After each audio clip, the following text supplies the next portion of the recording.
Welcome back to the channel. This is WAP Reviews, which stands for Work in Progress. We are two works in progress. I'm Sam. And I'm Dennis. And we're two best friends who love reacting to music, film, entertainment, anything pop culture. And today we are reviewing Season 2 of Heartstopper. It's been about a year and a half since the last season, and we loved the first season. It was just wholesome, cute, fun. It was a lot better than I was expecting. I didn't really have any expectations, but the first season just really draws you in because of how warm it is, but also how heartbreaking it is, and you just want to keep watching. That's why we were so excited to watch Season 2. First up is Isaac. What do we think about his character development from Season 1 to Season 2? His plot, his little story arc. Mm-hmm. If in other ways, that arc kind of looks like the top of an A. For Ace. Spoiler alert, there will be spoilers in this. I don't know if you noticed that when he first talked to James, the guy he was supposed to be like having a romantic interest with, they were next to this like set of books, and right in the middle was a big book with the word Ace on it. And the first thing I said was, is this how they're introducing the fact that he's Ace?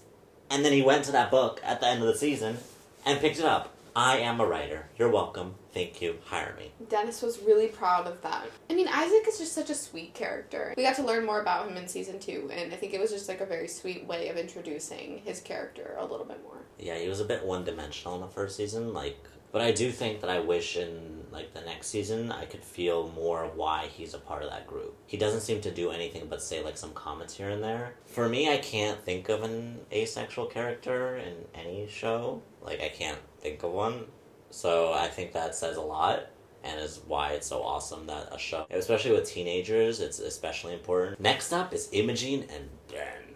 Ben is such an unlikable character. He's been unlikable since Season 1. We were not excited to see him in Season 2. No, I thought he was done with. I just didn't love how he kept bothering both Nick and Charlie. If this was a real situation, this is a perfect example of what this would look like. This pestering, this idea of someone validating your feelings in order to make you not feel like a bad person. I think with a show like this where you see all this wholesomeness, you just expect it to end in a wholesome thing, and you're like, oh, so cute, wholesome. And so you think oh, they're gonna hug it out, and Ben's gonna be part of the friend group because now he's nice.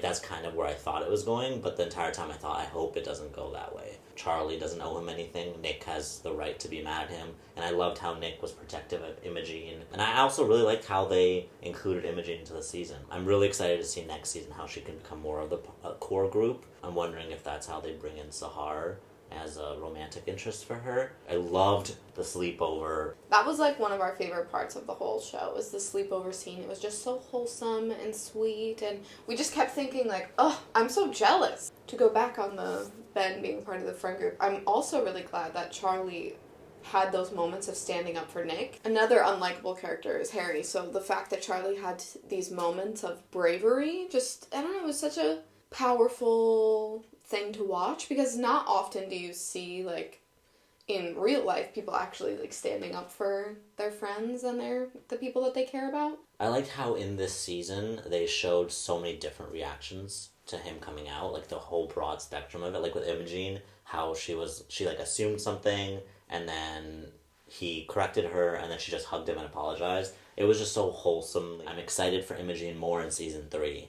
And I think she's just a really likable character. And goodbye, Ben, and I never want to see you again. Next up is Elle and Tao. Tao was also very unlikable. Pretty much the entire of Season 1 and the beginning of Season 2. He was really tough to watch. Who likes Tao? Tao is so unlikable. He's annoying. And he comes across as oh, I'm just protective. But no, it's toxic. The way he's behaving is toxic. But I like his story arc in Season 2, because at the end of the season finale, when he's talking to Nick, and he's talking about why he behaves like that, I loved that they showed how he's I know I'm like this, but it's because of this. Because when Ben was apologizing, he was doing it for a selfish reason. But you can see what Tao has learned, and he wasn't doing it to be selfish, he was just doing it because he learned from Nick that, Nick is actually a good person who's going to be there for Charlie. So you could see the difference in the way that they have apologies as well. I really love the scene between Tao and Charlie with Locke. And it was just so wholesome and cute, and I'm so glad they did that. I'm not really sure we really got that much Tao and Charlie interaction. It was very limited this season. The friend group, I didn't see as many interactions between them rather than just the couples. I saw a lot more interaction. Of course, we saw them like setting up the perfect date for him. We saw like snippets, but I thought there was a lot less of that this season. But I did like Tao's arc, and they did a really good job of not making it forced. And he changed literally. He got a haircut, that awful Dora the Explorer haircut. Elle looked beautiful this season. We just kept mentioning how beautiful she looked. I would like to see more of Elle's artwork. Like, they kept talking about her artwork and then showed us the one unveiling, which was a really sweet piece of art, and it was just so nice to bring everybody back in and, like, again, tie in that core group of friends. But, like, where's the rest of it? They keep talking about Elle's, like, art and, like, love of art, but I would like to see more of it. I really didn't want them to be together, Elle and Tao, I think. At the beginning of the season, I was just like, ooh, I cannot stand Tao. But I liked how they gradually brought it on and how the first one was so bad. Like, I liked that. They didn't just randomly start being like, oh my god, perfect. It was cute that Elle had a group of friends outside of the core friends, because then you got to really see how included she felt and how seen she felt, and they mentioned those moments. And again, like, obviously Elle had to come out and had hardships as well, but in this, like, we got to see how she finally just felt like one friend. Like, it wasn't like she needed to prove anything like she did at the school before. Next up, Tara and Darcy. Darcy was slightly unlikable this season as well. We got to know them as, like, best friends who, like, told each other everything and who were also together. And it just, in the beginning, it almost felt like forced that she was lying about stuff that was going on at home. I just don't really like characters that always use humor as a way to, like, avoid their feelings. I understand it, and I see that's a very, like, human thing to do, is to use humor to avoid real conversations, but it didn't feel very natural to me. Well, I disagree. I thought it made sense. I thought that from the beginning, she was very, like, bubbly, but, like, we never saw one single deep conversation that she's had. Like, yes, she's there for other people, and, like, she's supporting other people, but she never really talks about herself. She doesn't say anything deep about herself. Like, the only person we saw any depth to was Tara.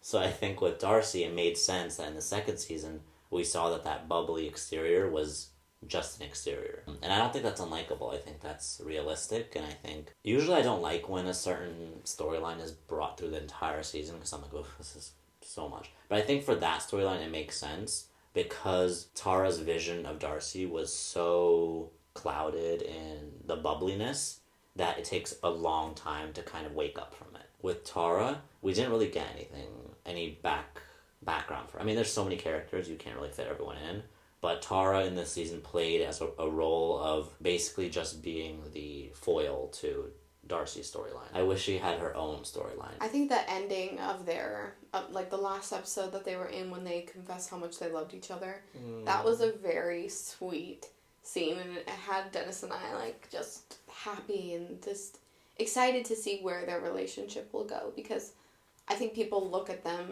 as, like, this power couple, almost, like this guiding figure, but it is nice to see that they do have their own issues as well, and they're not completely perfect. Next up is the final duo, the main duo, Nick and Charlie. I just wanted to mention how captivating Kit Connor's acting was in this season. You could tell how much Nick cared for Charlie just in the way his eyes were moving. Kit Connor does this thing where he looks at both eyes and you can see them darting, and he looks everywhere at the face. It's, again, like, a very human thing to do. It's very normal. For him to bring all these, like, human feelings and quirks into how he's looking at Charlie, just to express through his facial expressions how much he cares about him. It just goes to show how talented he is, truly. The entire time I was like, oh my god, Nick loves him so much. And it's not the words that he was saying, it's just the way he was looking at him. I don't really get that from Charlie. He just looks, like, kind of entranced by him, because he's like, oh my god,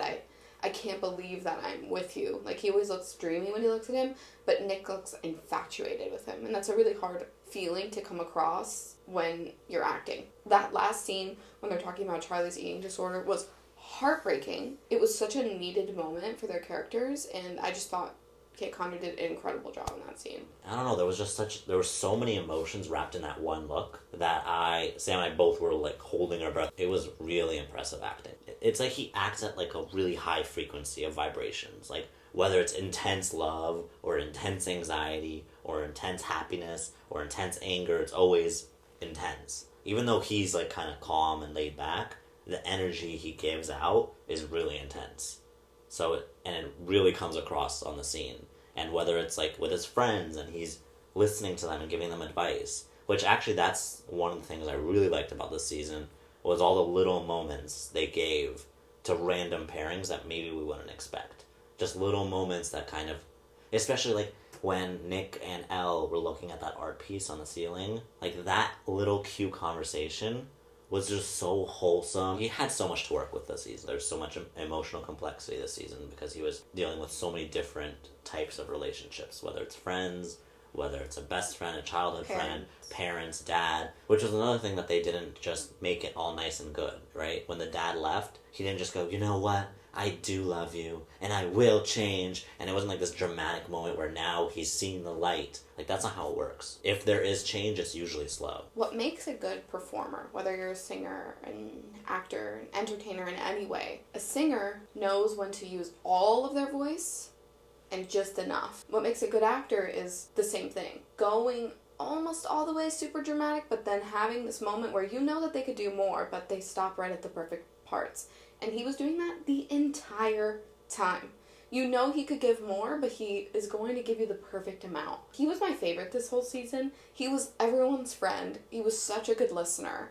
His character was everything that all of these characters needed. Just a good person. This show does a good job of making moments seem very real. Nick's mom, so cute. I love Olivia Colman, and I love that we got more interactions with them. I love that scene again with the dad. She said something like, I think that's a really sad way to live. He had to deal with his brother, and he had to deal with his father, and she was there really protecting him. I think it's really interesting because when you watch the first season, the main character is very obviously Charlie. Like, it's guided by Charlie. It's all about him, and Nick is his love interest. This season, I felt like it was guided by Nick. Like, yes, Charlie had some storylines. They gave this entire season to Nick's coming out story. Like, the whole thing was... Charlie was good in the sense that we saw him as a great support system. While in the first season, Charlie was very much needing Nick and wanting to be with Nick and having support systems everywhere. This season showed us Nick's story and having how he was getting supported. In terms of growth, there was growth for Charlie. Much more quiet in the first season. He was very timid. He would back away always. By the end of the season, he was standing up for everyone. He was not tolerating anything. When he slammed the door in Harry's face, his acting this season was much more quiet acting. It was less of a dialogue. It was his reaction to things around him. We're watching Charlie from a much more silent way this season. It was much more, how is he internalizing it all? So I think it's going to be cool to see how in the third season they balance Nick and Charlie more so it's a storyline for both of them where they each support one another. I think his sister was such a wonderful support for him. She's just such a cool character. I like how she's silent, but Dennis made a comment like, oh, maybe she like doesn't have a lot of friends, but I think she likes it this way. Like, I think her character she just likes to be alone, and she just likes to watch and see things happen. And then when she stood up for Charlie at Nick's house, the storyline of his eating disorder, I hope that next season they teach him how to overcome these things. Because right now, like Tao was saying a lot, like, oh yeah, he just carries all that weight with him. Actually, Nick said that. Or one of them, I don't know. And I would really like to learn how to relieve some of that weight and not let it transfer into his eating. I think it would be really good for like a young audience to see, oh, these are manageable feelings, and this is how I can do this. Finally, the question we all are asking, is Season 2 better than Season 1? Or was it worse? I actually don't know how to answer this because, of course, they're very different seasons. I think the first season had me on my toes a lot more and I was more anxious. While this season, I wasn't as anxious. I know that's different for you. I think I was so happy that they did not break up this season. I think that that was one of the things I was concerned about from the beginning. The fact that they didn't just made me like this season so much more. I think I liked this season more than I did the previous season. There were obviously a lot of stories going on in the first one, and Harry wasn't involved in the second season as much, which I also liked because you got to see more of the friend group. But I've learned to just love Nick and Nelson so much more, and this season really just made me love him so hard. So I think it has to be this season for me. You can grow up from the little moments, which I think is what was happening in this season, where they learn that they have to communicate. They have to talk about their feelings. By the end of the season, we see that. That was the story arc. They really developed this group dynamic so well, whether it was in Paris when they each told the person, like Tao and Elle each told their group that they were like, they kissed and then they texted each other and then hung out. And it's just, there are all these really clever ways of intertwining their lives, which created a group that not only, you don't fall in love with the characters, you fell in love with the group. You fell in love with the friendships as well. So I would say season 2 was a really great development from the following season. I'm super excited for season 3. Thank you so much for watching. If you liked the video, make sure to like, comment, and subscribe. Hit that notification bell if you want to be notified every time we post a new video. Also, follow us on Instagram and TikTok for exclusive reactions. Make sure to leave a comment down below because we like and read our comments always. And make sure to tell us what you thought of season 2. Was it better or worse than the first season? Thank you so much for watching. Bye.